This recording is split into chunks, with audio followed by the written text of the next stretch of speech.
बंदे के सामने बाबा जी आगे कहते क्या लेना, कहते गाड़ी लेनी है, तो गाड़ी उसको मिल गई बाद में। मैंने कहा यार कोई और चीज़ मांग लेता है कि बंदा कहता मैंने मकान लेना है। जब अगर कोई ऐसी सूरत अक्सर नहीं होता ख्वाब में या ज़ाहिरी हालत में कोई बुजुर्ग आपके सामने आकर कहता है भाई तो इतने दिन से रब से रिस्क मांग रहा है, क्या चाहिए? तो कहा जी मैंने अरबपति बनाओ। मैंने अरबपति से नीचे मैंने ब्रेक नहीं लगानी, मैंने कुछ चैरिटी करनी है, खैरात करनी है। मैं उसका बताता हूँ, मेरे पास बेशुमार ऐसे लोग हैं जिन्होंने प्राइज बांट लिए और वो कौन से जिक्रकार थे, प्रोग्राम हमारा और है, लेकिन आज आप मुझे बताते हैं कि प्राइज बांट निकलने का वजीफा कौन सा है। सिंपल मैं कहता हूँ, अगर आप कहते हैं कि पहली बात तो अल्लाह ताला ने कुरान पाक में बड़ी खूबसूरत बात की है।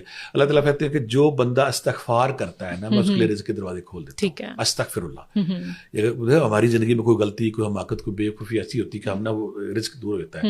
जो बंदा इस्तगफार करता है उसके रिज़्क़ 1000 दफ़ा उसके रिज़्क़ के दरवाजे खुल जाते हैं। दूसरा, यहाँ जिन्होंने बॉन्ड लिए, मेरे पास बेशुमार लोग ऐसे हैं, जब मैंने उनको ये वजीफा बताया बॉन्ड का, 28वां पारा सूरह तलाक मेरा नेट में बेशुमार चलता है, उसमें वमन यत्तकिल्लाह से आयत शुरू होती है और शयइन कदरा पे खत्म होता है। अल्लाह ताला कहता है जो हम पे तवक्कल करता है हम उसको बेशुमार रिज़्क़ वहां से देते हैं जहां से तुम्हें गुमान भी नहीं। बेशुमार, ये रब कह रहा है, जी जी, रब्बे जुल जलाल कह रहा है कि जो हम पे तवक्कल करेगा ना, वह मैं ये तकलीफ आयत जो है 28वां पारा सूरह तलाक दूसरी और तीसरी आयत, जो हम पे तवक्कल करता हम उसको बेशुमार रिज़्क़ वहां से देते जहां से गुमान भी ना हो। अब इसके 3 तरीके पढ़ाई के, जिनको मैंने बताया था। एक बंदे के सामने बाबा जी आगे कहते क्या लेना, कहते गाड़ी लेनी है, तो गाड़ी उसको मिल गई बाद में। मैंने कहा यार कोई और चीज़ मांग लेता है कि बंदा कहता मैंने मकान लेना है। जब अगर कोई ऐसी सूरत अक्सर नहीं होता ख्वाब में या ज़ाहिरी हालत में कोई बुजुर्ग आपके सामने आकर कहता है भाई तो इतने दिन से रब से रिस्क मांग रहा है, क्या चाहिए? तो कहा जी मैंने अरबपति बनाओ। मैंने अरबपति से नीचे मैंने ब्रेक नहीं लगानी, मैंने कुछ चैरिटी करनी है, खैरात करनी है।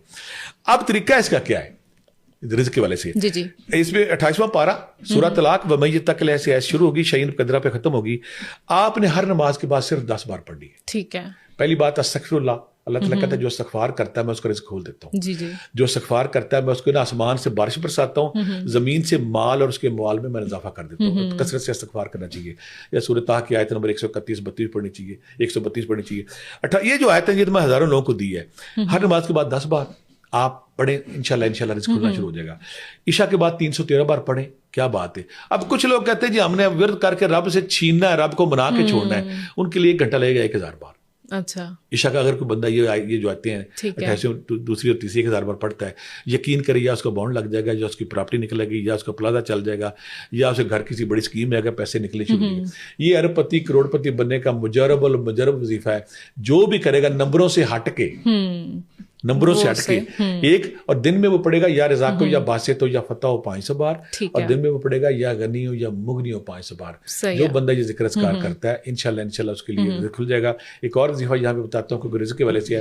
अगर कोई बंदा सूरह कौसर 120 दफा शुरू करता है और इसको 120 दिन पे लेके जाता है, 120 दिन से पहले उसके रिज़्क़ के दरवाजे खुल चुके होते हैं माशाल्लाह, और करता है। कोई और बंदा कहता है कि मैंने रिज़्क़ नौकरी लेनी है, मनपसंद नौकरी लेनी है, सिंपल इशा के बाद बिस्मिल्लाहिर्रहमानिर्रहीम 25 तस्बीहां पढ़ता है, 41 दिन से पहले उसको नौकरी, जो उसका बिजनेस खुल चुका होता है। ये रिज़्क़ के वाले से फरावानी जो भी करेगा उसमें ठीक है।